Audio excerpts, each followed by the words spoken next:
The rubble still smoked when I found her. 3 days had passed since the ceasefire, and the Vakari capital looked like something had taken a bite out of it and spat out the bones. Our fleet had not caused all of the damage. The Vakari had burned parts of their own cities, rather than let us take them whole. But enough of the ruin belonged to us that I did not feel proud walking through it. I was there on recovery duty, not glory duty. My job was to pull survivors from collapsed shelters. Most days, I found far more bodies than survivors. That morning was quiet. The wind carried dust instead of sound. My squad had split up to cover more ground, so I was alone when I heard it. A noise came from beneath a slab of broken stone that used to be part of a market stall. It was somewhere between a sob and a low growl. I dropped to my knees and started moving debris with my hands, because the lifting machine was 2 blocks away, and I did not want to wait. "Hey," I said, using the calm, steady voice we were trained to use. "I am not here to hurt you. I am moving the stone off you. Please stay still." The sound came again, softer this time. Then I heard words, Vakari words first, then broken trade standard, then Vakari again. I understood only pieces of it until she said something clearly. "Please don't look." I stopped moving the stone for a second, confused. I did not understand what she meant, but I answered anyway. "I won't look," I said. "I promise. I am only clearing this away. You are safe now." I kept my eyes on the broken stone, not on her, and worked to free the last pieces. When the path was clear, I saw a shape curled tightly in the shadows. She was smaller than most Vakari I had seen. Their kind usually stood taller than humans. Her skin was a pale silver gray, cracked in places from heat and dust. She wore a soldier's harness, but it was empty. Whatever weapon she once carried was gone. "I am going to help you stand," I told her gently. "I still will not look at your face. I promise." She allowed it. Her hand, which had 3 long fingers, gripped my arm tightly enough to leave a mark. I helped her rise and begin walking, her face turned away from me the whole time, tucked against her own shoulder, as if she wanted to disappear. We walked slowly. The ground was uneven, filled with broken glass and pieces of old rooftops. I kept talking to her in a soft voice, telling her where to step, warning her about sharp edges. She did not answer, but she leaned on me more and more as we went. We made it about 40 meters before she stumbled. I caught her before she fell, and for 1/2 second, her head tipped back. I saw her face. I wish I could say I looked away in time. I did not. I am not sorry for it, though I now understand why she had begged me not to look. It was not a wound, and I want to be clear about that, because for one terrible moment, I thought it was. I thought a piece of shrapnel had struck her, and I was staring at something raw and painful. It was not that at all. It was grief. I learned the truth later, from an exhausted translator who explained things to me after the mission. Vakari do not hide their scars. Scars are proof of survival to them, and many wear them with pride, sometimes even decorating them with paint or metal thread. What they hide, what they consider far more private than any wound, is something called mourning marking. When a Vakari loses someone they love deeply, someone truly irreplaceable, their body reacts in a strange and beautiful way. The skin around their eyes slowly loses its color, forming a pale pattern that is different for every person they have lost. It is like a living portrait of sorrow, something every other Vakari can read, the way we might read a name written on a page. The marks fade slowly, over months, sometimes years. While they are still fresh, they are considered the most exposed and painful thing a person can show.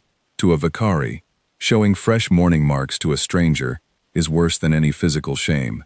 It means opening the deepest, rawest part of their heart to someone who has no right to see it. She had 7 marks. I did not know any of this yet. All I understood was that her face carried strange pale shapes around eyes that refused to meet mine, and that she made a sound like something breaking the moment she realized what I had done. "I told you not to look," she said. Her voice was not angry. It was tired, and it was heavy with something close to defeat, as though I had taken away the last thing she had left to protect. "I'm sorry," I told her, and I meant every word. I did not understand. I still do not fully understand, but I am sorry. She could have pulled away from me and run. She did not. Maybe there was nowhere left for her to run to. Instead, She sank down right there among the ash and broken stone of her own city, and after a long silence, she began to speak. Her words came out slowly, in small broken pieces, but she told me what the marks meant. One mark was for her mate, lost during the second wave of bombing. 2 more were for her brothers. Another was for her daughter. She said the word for daughter 3 times before she could finish the sentence, as though her mouth kept refusing to carry such heavy weight. The rest of the marks were for the members of her creche line, the extended family group that Vakari build their whole lives around. 7 marks, 7 names. All of them fresh, because all 7 had died within the same 9 days, the same 9 days the bombing had lasted. I sat beside her, until the rest of the recovery team found us. I did not know what wise words to offer, because there were none that could fit a moment like that. I simply stayed close, and I did not look away again. I understood now that looking away might have felt even crueler to her, as if her pain disgusted me, as if I could not bear to witness it. So instead, I looked at her gently, the way someone looks at something fragile and precious, and let her see that I was not turning away from what she carried. "Why do you humans stare at grief?" she asked me quietly, much later, when we would give anything to hide it. I did not have a perfect answer, but I gave her the true one, even if it was not a comforting one. I told her that where I come from, when someone is in pain, we do not look away. We move closer. We believe the worst thing you can do for someone who is hurting is to pretend you do not see it.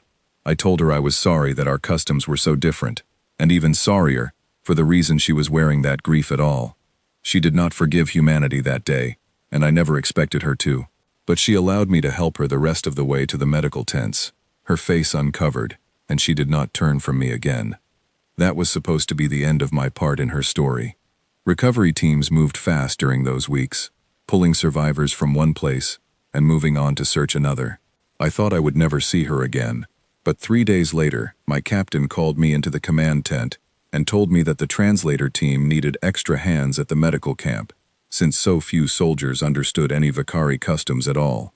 Somehow, my name was on the list. When I walked into the camp, I saw her sitting outside one of the shelters, wrapped in a thin gray blanket, staring at nothing. Her marks had not faded. If anything, in the daylight, they looked even more visible, pale shapes standing out sharply against her skin. She looked up when she heard my footsteps, and for a moment, something flickered across her face. It was not quite a smile, because I am not sure Vakari smile the way humans do, but it was something close to recognition, and maybe even relief. "You came back?" she said. "I was sent back," I admitted, "but I am glad it happened." Over the following weeks, I visited her camp often. At first, I only brought supplies or helped translate simple requests between the medical staff and the survivors. But slowly, she began to talk to me more. She told me her people believed grief should never be forced to disappear quickly. They believed sorrow needed time to breathe, the same way a wound needs time to heal before it can close. Rushing grief, she said, was considered dangerous because it left cracks beneath the surface that never fully mended. I told her that humans were different. We often tried to move on quickly, sometimes too quickly, burying our sadness under work or distraction. She found that strange, and I found her way of thinking strange too, but neither of us judged the other for it. We simply listened. One afternoon, she asked me why I had not looked away that first day, even after I realized what I was seeing. I froze, I admitted. For half a second, my body just stopped. I did not understand what I was looking at, so I looked a little longer than I should have. "And after you understood?" she asked.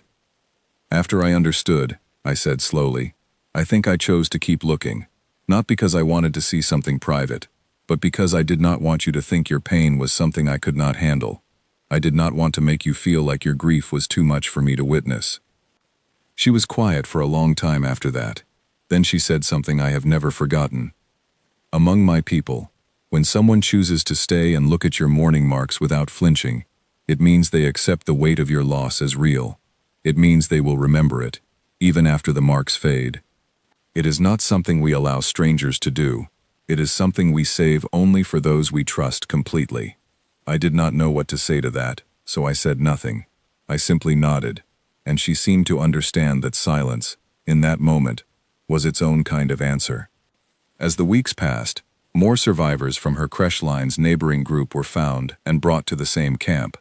Slowly, she began speaking with them too, sharing meals, sitting together in the evenings under the wide, dust-colored sky.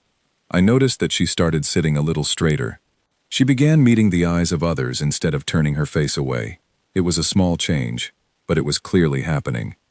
One evening, one of the younger Vakari children in the camp, who had lost her own parents in the bombing, walked past our small group and paused. She had 2 mourning marks of her own, still fresh, still pale against her young skin. She looked at the woman I had rescued, then at her own reflection in a broken piece of glass nearby, and quietly began to cry. The woman I had rescued did something I did not expect. She walked over, knelt beside the child, and gently placed her own hand beside the child's face, not touching the marks, just resting near them. "I see them," she told the child softly. "I see them, and I will remember what they mean. You do not have to hide them from me." The child stopped crying and instead leaned into her, resting her head against the woman's shoulder. It was such a small moment, but I felt something shift in my chest as I watched it. The very thing she had once begged me not to do, she was now offering freely to someone else who needed it. Later that night, she sat beside me near the edge of the camp, watching the stars begin to appear through the settling dust in the sky. "You changed something in me," she said quietly. "I do not think I would have been able to comfort her the way I did, if you had turned away from me on that first day." "I think you would have found your own way," I told her honestly. "You are stronger than you believe." "Perhaps," she said, "but it helped, having someone stay." We sat together in silence for a while after that, listening to the quiet sounds of the camp settling down for the night. I thought about how strange it was that a war, something built entirely from destruction and loss, had somehow led me to this moment, sitting beside someone who had once been considered an enemy, sharing something as simple and as important as presence.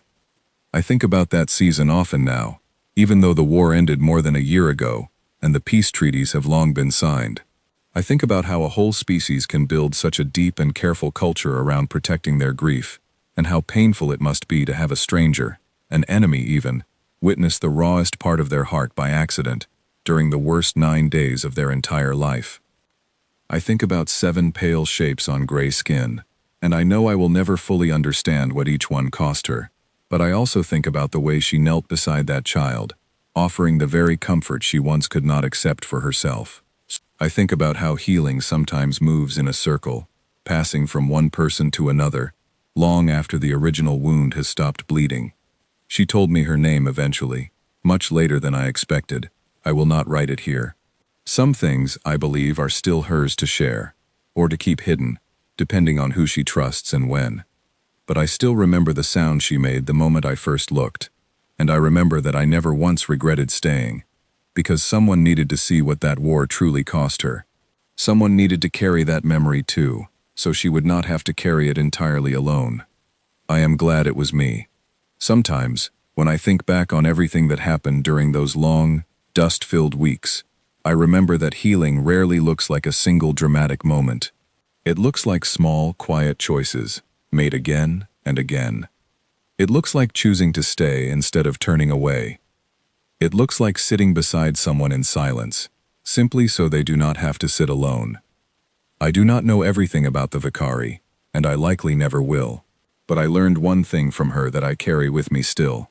Grief, no matter what form it takes, no matter what culture shapes it, deserves to be witnessed gently and never rushed. Sometimes, the kindest thing anyone can do is simply stay and look and remember.